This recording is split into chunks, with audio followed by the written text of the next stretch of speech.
I'm back, and I'm back with another horrifically late video, but I said I would get it to you guys.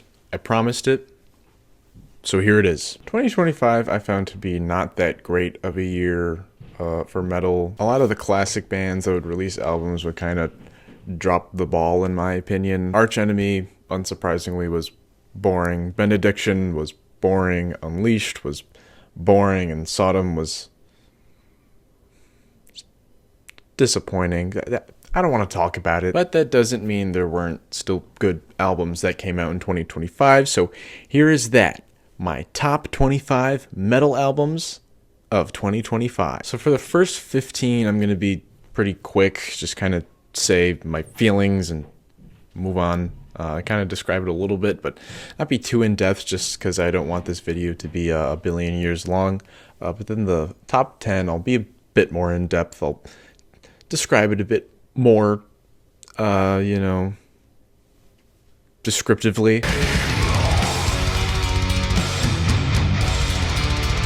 Yeah, despite the painfully cringy title and the childish religious animosity, I actually found myself enjoying this. It's not as good as Prime Behemoth, but it is furious. The drums are punchy, the vocals are angry and intense, the guitars are fast and dissonant. It's generally what I want in a Behemoth album, and hearing these songs in a live setting really did justice to how brutal the performance and writing can be on this album. Not their best, but still a solid effort.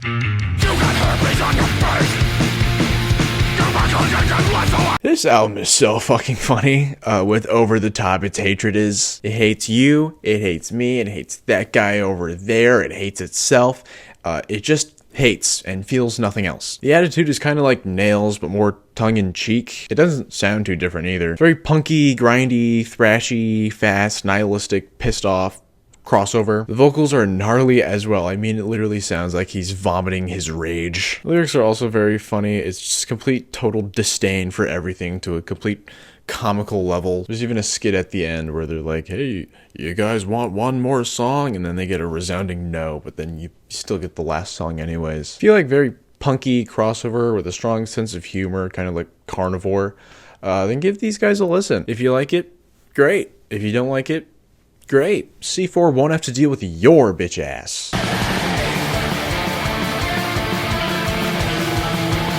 Yeah, we randomly got a new Sargeist album, or at least I had no idea it was coming out, and it sounds like a Sargeist album. Harmony-rich, blasting, blaspheming black metal is what they do best, and it's exactly what they do with this new album. There's a lot of catchy riffing on here. There's very reminiscent of Satanic Black Devotion, Highness of the Disciples of the Highness Path, and Let the Devil In, the first three albums. None of it feels like a rehash, though. They've always had this riffing style that had a very strong tinge of melody, but just not enough for them to be qualified as melodic black metal, and this album is much the same. I just can't think of too much to say about it, because it's very straightforward black metal, but it still sounds fresh. If you like blasty, satanic, Finnish black metal with a healthy dose of melodicism, you probably like this album, and this band as a whole.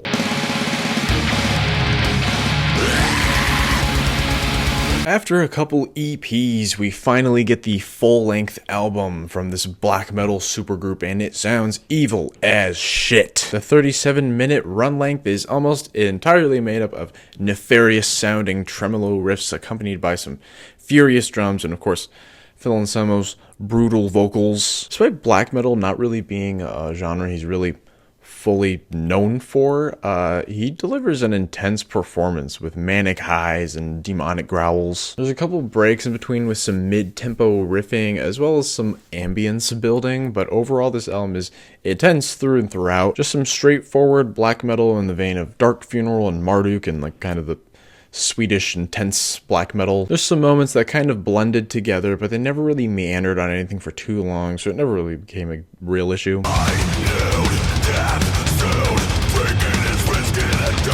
Yeah, Testament is back with their 14th album, and it still sounds like they've actually got a good amount left in the tank. Songwriting is catchy, the grooves are tight, the musicianship is precise, Chuck Billy's vocals sound really gnarly as well. He continues to incorporate some more harsh lows and highs in the mix, and they have some serious power behind them, despite not only his age, but the fact that he has battled and beat cancer before, which usually takes a pretty big toll on your body. There's also a lot of elements of extreme metal on here with like blast beats and obviously Chuck Billy's low intense vocals and even some instance of kind of black metal-esque melodicism and tremolo picking in the first song, For the Love of Pain. Some ones do feel a little dull and could use some more life brought into the mix, but it's not common on this album. Yeah, if you like Testament and thrash, probably like this. There's like a lot of commotion going on upstairs. My grandma's staying with us right now, so if you can hear it, which I imagine you probably can because like dogs are running around and stuff, that's what's going on. Yeah, now they're barking.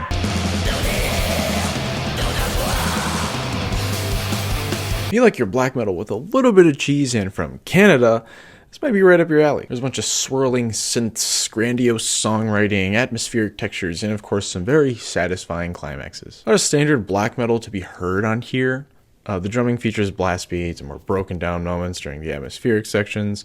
The guitars utilize tremolos and dissonant chords, and production is, while not like as raw as early Dark Throne and stuff, but it still has a very human sound to it. There is still enough novelty on here to give this listen a defining personality though. The vocals, for instance, can sound pretty standard at times, but other times give a really intense performance, almost as if he's really getting something out of his system. That sounds great. If you like black metal, check it out. The album cover and music are riddled with cheese in the best way.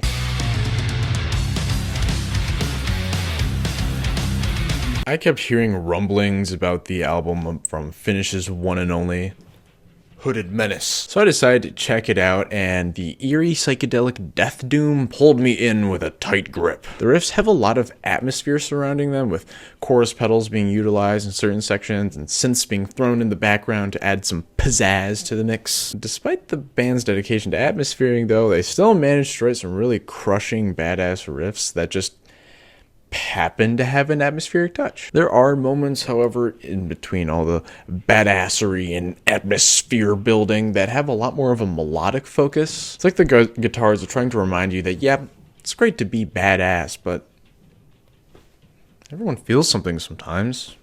It's good to feel that stuff too. The production is really great. It sounds human and every instrument shines. The symphonic sounding synths are never overbearing and the drums have a lot of power behind them. They even throw in a Duran Duran cover near the end and it's actually really good. If you like doom metal, death doom, gothic metal, and all the slow but moody and aggressive stuff, this is worth a listen.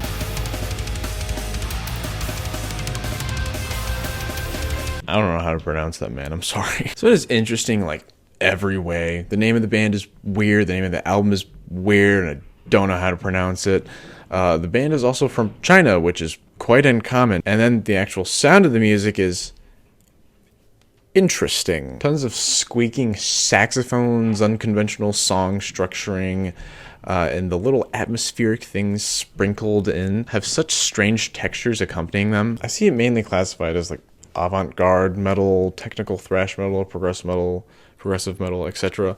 But I would 100% say there is a tinge of grindcore in there. The shorter song lengths, frantic song structuring, blast beating, and the vocal performance are all very reminiscent of grind to me. There's even touches of jazz and electronic in there. The album is such an awesome listen. There's so many cool ideas jam-packed into it, and it's so dizzying that you're just bound to miss a bunch of the weird paths they take. Describing these albums hard because it's fucking weird, but that's why I want you to just go listen to it. It's 42 minutes, and even if you don't like it, I promise you will be entertained. And by the end, you'll be wondering if your love for music makes you a bovine instead of a person. I have to listen to it to get it. This band reeks of personality, and that's saying something in the current metal sphere. The seamless blending of different styles can make it difficult to really categorize what you're hearing at times. The best way to describe it is it sounds like you're listening to black metal disguised as heavy metal, if that makes sense. The performances are dizzying in the best way. The drums and riffing are energetic, chaotic, and even at times frantic. The vocal performance is extremely passionate and quite operatic. We've already seen the release of the sequel this year, and not to spoil next year's list, but they did do quite well with the momentum they've gained. I'll just say that. This is 100% worth a listen, especially if you're looking for something with distinct personality that doesn't push too far to the point that it just sounds weird and dumb.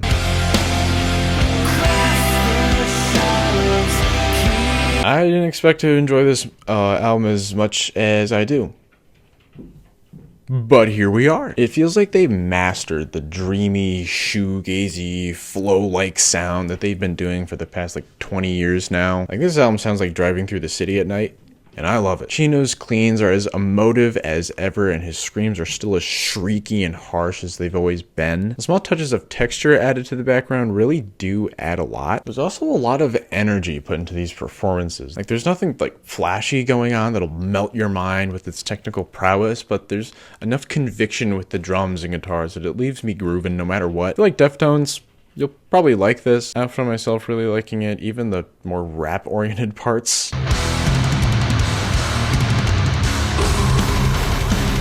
I actually found about this band by seeing them live. They opened for Carcass and Braharia, and I thought they did a really good job. And I had seen the album that they put out getting some attention, so I figured let's just check it out. Yeah, this is some nothing flashy, nothing gimmicky, in-your-face death metal. It's very reminiscent of Bolt Thrower with a little more of the dissonant side of death metal, like Immolation, Incantation, some Demolish maybe. And while these influences can definitely be heard, there's definitely more than enough in the songwriting and performances that set them apart. The vocals are especially unique with these deep gurgly growls switching to these banshee shrieks constantly. Songwriting is all very well put together in the sense that everyone is on the same page rhythmically they're all matching each other, so it makes it sound like just this giant wall of music charging at you. Production is very lively too, and it has that cavernous sound that you can hear in the aforementioned dissonant bands. If you like death metal, check this out. It's solid from track 1 to track done, and I'm excited to see what's in store for these guys and gal. This is the third studio album by Brazilian black metal band Varuva, I think. But the first album I've heard by the band, so yeah. This album sounds exactly like the album cover. It sounds like a magical journey through space and the stars. There's more atmospheric riffing and songwriting and more inclusions of softer, more emotive moments as well. Vocals switch from standard black metal shrieks to layered clean vocals, and the cleans in particular always manage to really fit what the composition is doing and giving you the feeling of just shooting through the sky, seeing stars, asteroids, and planets and other cosmic things fly by. It's a really relaxing listen, despite the frequent usage of harsh elements like blast beats and tremolo riffing, and of course the harsh vocals. But it doesn't sound oppressive in any way. It's like kind of dreamy. It's a different listen for extreme metal, but if you enjoy the softer side, this is definitely worth checking out. Sanguisugabogg is a bit of a divisive band in the metal scene. A lot of vetted diehards seem to really dislike them, finding them boring and not worth the praise that they get. On the other hand, a lot of the newbies love them because they get a lot of attention, so they check them out before a lot of other bands. They're constantly touring, so the chances of you seeing them are pretty high, and their social media presence helps keep them relevant, not to mention the novelty of their name. And I'm kind of in between. I don't love their first two albums, but I still think they're pretty fun. And the two times I've seen them, they threw a good show and were a blast to see live, and I got to meet all of them except for Cody the first time. This was before Sed left the band, so I met Sed and stuff. And they were all really cool guys. Which leads us to the third album. This one. I was pretty surprised to see myself enjoying this as much as I do. They really seem to have matured on this album. The grooves are more infectious than ever, the drums are tight and precise, and the songwriting is energetic and keeps you paying attention. The Bog have always brought more simplistic caveman slams, and this album isn't different, but they have presented it in a much more proper manner. They move on to ideas frequently and don't let the simplicity weigh the effectiveness down by keeping the songs moving. They'll jam-pack a healthy dose of ideas into each song, and it creates an engaging listen that doesn't really feel dull, despite the band not really going down too many unconventional paths. They do divert into experimentation once with the more industrial-sounding track, Repulsive Demise, but instead of feeling jarring, it feels more like a breather. Death metal elements are still very prominent, and despite the very big stylistic change, it still somehow sounds like sanguisugabogg. If you like death metal and brutal death metal, this is worth a listen. They didn't reinvent the wheel, but they created something pretty gnarly.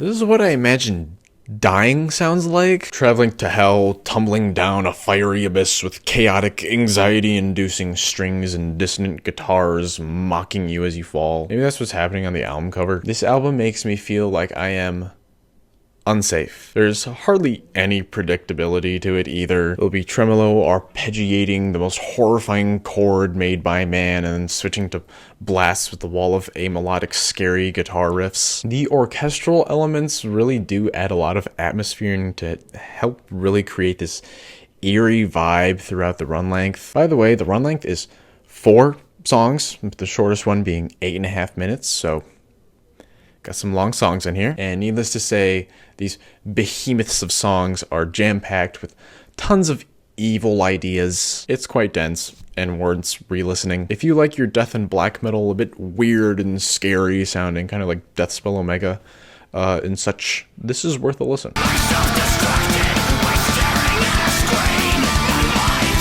Thrash is a genre that, in my opinion, has become quite a bit stale, especially compared to the other subgenres of metal. That being said, there are obviously still good bands in modern thrash scene, and Warbringer is one of them, in my opinion. I was very excited when I saw this announced, and the first single was even released on my birthday, and it did not disappoint. Warbringer takes a different approach to thrash in the sense that it's not like just fast just to be fast. They take a more like climax-driven approach, and with this being their 7th album, they've gotten pretty good at it. This is chock full of precise, emotive performances delivered with a huge punch. Songwriting is catchy, hard-hitting, and both epic all at once. And not epic as in Redditor epic. Epic is in like the grand-sounding epic. The word has a stigma around it. If you like thrash, check this out if you haven't already.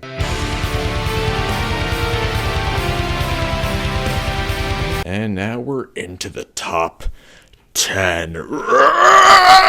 The album cover for this album immediately grabbed my eye and got me interested, and it did not disappoint. This is some very grandiose melodic black metal centered around the works of J.R.R. Tolkien, and despite me not really caring for The Lord of the Rings or The Hobbit, I still really enjoyed all of this. There's so many small added details that everything is pulled together so tightly. The narration, synths, flutes, lutes, and other minor touches all work together to make the album not just like an album, but like an actual adventure on its own. Not to mention the dungeon synth elements really complement the subject material and vibe they're really gravitating towards. The climactic-driven songwriting is extremely exciting as well. The constant rhythm changes from blasts to gallops to more open, breathable beats all give a monumental feeling and help to paint the story of someone going on an adventure and into battle. The music does a great job at telling a story while also being some really catchy melodic moments. If you like more symphonic melodic black metal, especially like Stormkeep and stuff,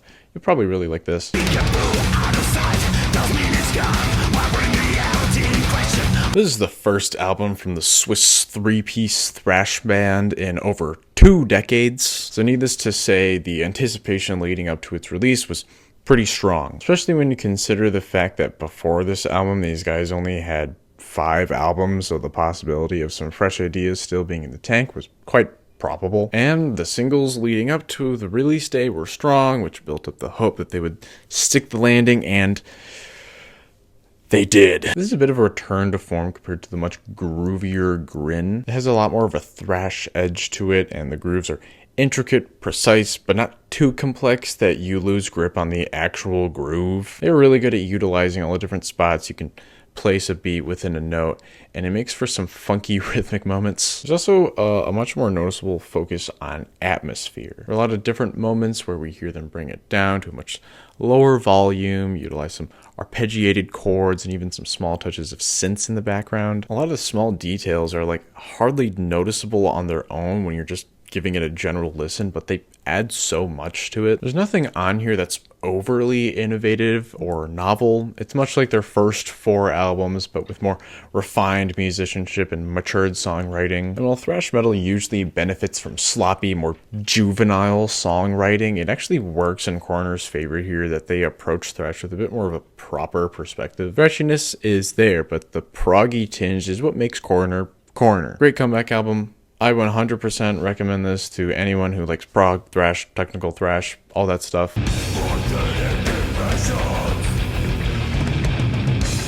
This is the first full-length album from this Massachusetts-based death metal band, and it's already got them tons of warranted attention. It's fresh-sounding, it's forward-thinking, it's hard-hitting, it's memorable, and it's really well-written. The rest are more in the vein of old-school death metal, early technical death metal, and despite those styles being quite overdone at this point, they managed to write and perform in a very captivating way. I think it's mainly due to the consistent tinges of progressive metal sprinkled in as well, and the occasional soft moments. For instance, a fretless bass is utilized at multiple points in the album's run length, and their bassist will do some occasional cleans as well, and with her having an angelic female voice, it really adds personality and something to really hold on to. I really do think that these guys deserve a lot more attention than what they're getting, despite the fact that they are getting a lot. I mean, people are going crazy for Blood Incantation, and it's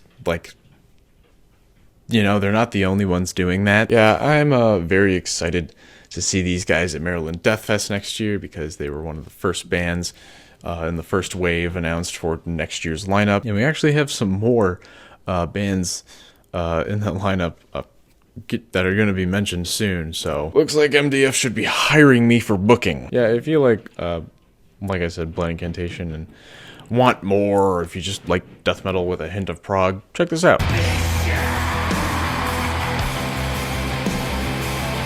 This band has always known how to meander on ideas in the best way. They are exceptionally good at building and building on an idea with more and more atmosphere, and topping it all off with climaxes that make me want to stop what I'm doing and just listen. And this album is no exception. The harmonies between the guitars throughout the entire album do a great job expressing the emotion that goes behind the lyrics being said. I'll admit though, don't know what's being said because it's probably in Ukrainian. The intro does a lot to build up what's going to be, you know, the album. It's like 7 minutes of just ambience and like wheat crunching and stuff. I'll admit it kind of does meander a little too long, because like nothing really happens in that first song, but then as soon as it starts, it's just like, oh yeah, this is awesome. Yeah, their songwriting has always been really dense with harmonies, with the like 6 layers of guitars going on, slight atmospheric synths in the background, and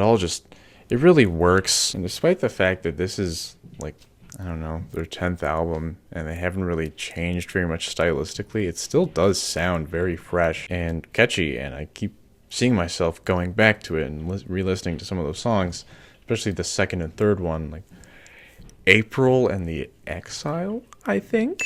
Yeah, since Burzum is all but dead, and if you're looking for something similar and better anyways, because Burzum isn't that good, sorry, check this out. This album is really short. I don't even think it's 20 minutes. But whenever I see a grindcore album that's not even 20 minutes, I know it's probably going to be pretty good. Just kidding. That's like every grindcore album. Tons of catchy riffing with some really intense dissonant breakdowns in between. Every second is furious, with none of their performance holding back in any way. Everything's very tight and so fast that it takes a really technical edge, but it still sounds really human. And that technical edge can really be heard in some songs where they have like sweeping going on in the background, and it's like, whoa, God, this is a grind. We're supposed to be like, we're not good at music over here. That's our thing. And yeah, it's like, I'm pretty sure 13 minutes of just a grindy wall of noise with only 43 seconds of a break near the end. And that's all you're gonna get. I got to see their vocalist kind of do his vocal thing for Organ Dealer, because he's the current live vocalist for them at the pre-fest for Maryland Death Fest. And then these guys have also been announced for next year's Maryland Death Fest. So that'll be really cool to see, and I will definitely be seeing that. And if you like grindcore and all that intense, really fast 3-second song length stuff, check this out. Philip Togas, hopefully I'm pronouncing that correctly, has gained a lot of notoriety in the modern metal scene due to his amazing guitar work and songwriting skills in bands like Funebrarum, Chithilis, hopefully I'm pronouncing that right as well, Atramentus, Worm, Exel, and of course, Zycridius. Zycridius is different, however, in the sense that it is a solo project. He does everything, and he does it exceptionally well. I've seen this album fall under many different genres: black metal, melodic black metal, heavy metal, doom metal, thrash metal are the main ones I see this album labeled as. In the Metal Archives has him labeled as black, thrash, heavy, doom metal. Needless to say, this project has a very unique sound. There's more bass-centered songwriting and heavy metal melodicism and riffing, and the very unique vocal techniques. The best way I can describe it at times is he creates a sound that I really can only label as demonic purring, and it's awesome. If you're a bassist and you like solos, definitely listen to this. You know how I said it was like more bass-centered songwriting? Yeah, that's what I meant. The solos on here, he doesn't do guitar solos. He does bass solos, so can't really say you hear that often in metal. It's also very present in the mix and has a very awesome tone and really gets to shine, which a lot of the time is not the case. This album is very dense. You could listen to it like 50 billion times, still notice new things, and that's how rich it is with ideas. If you like metal, just metal as a whole, just check this out. It's worth it.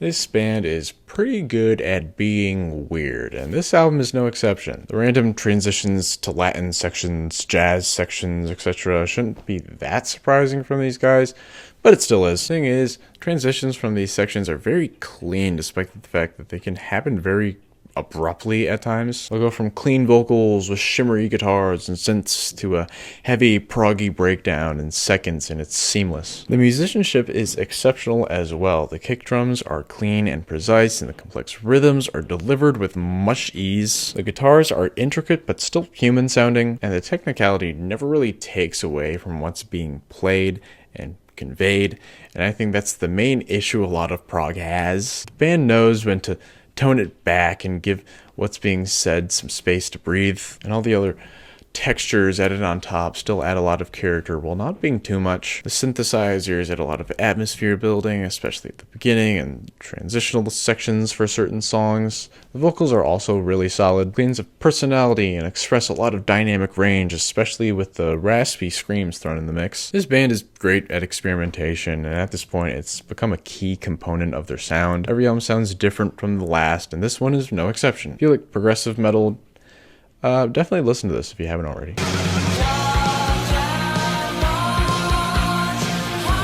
This is the most beautiful album that came out last year.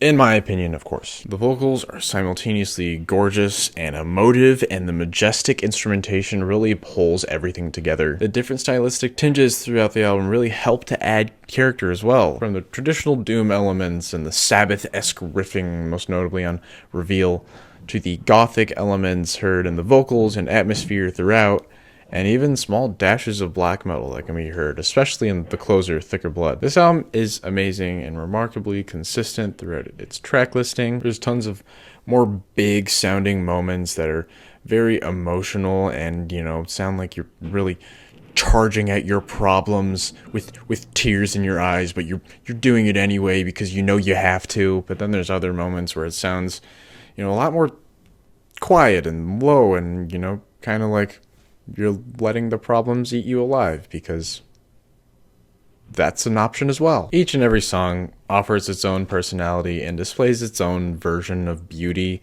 And if you like gothic metal, doom metal, or just the more moody, emotional, softer side of metal like Opeth, Catatonia, post-metal, I would highly recommend giving this a listen, or should I say, a spin.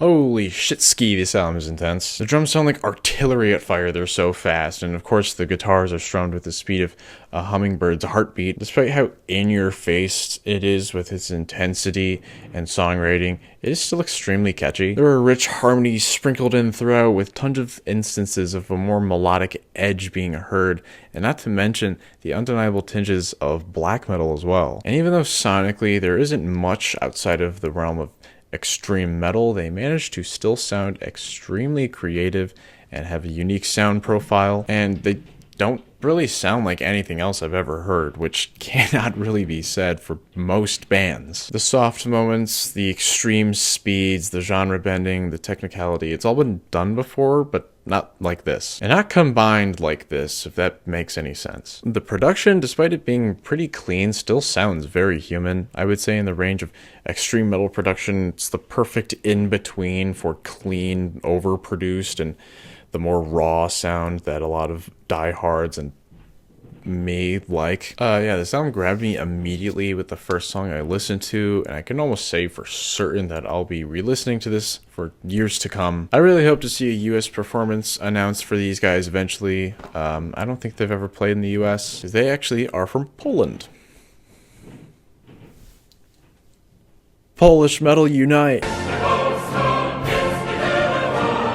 I feel like your death metal or black metal to be on the technical, fast side and have a lot of intensity behind it, but still, you know, kind of melodic and human sounding in the sense that it sounds like people playing it and there's like emotions being heard in the music, then yeah, I'd definitely give this a listen. It'll probably scratch some of those itches for you.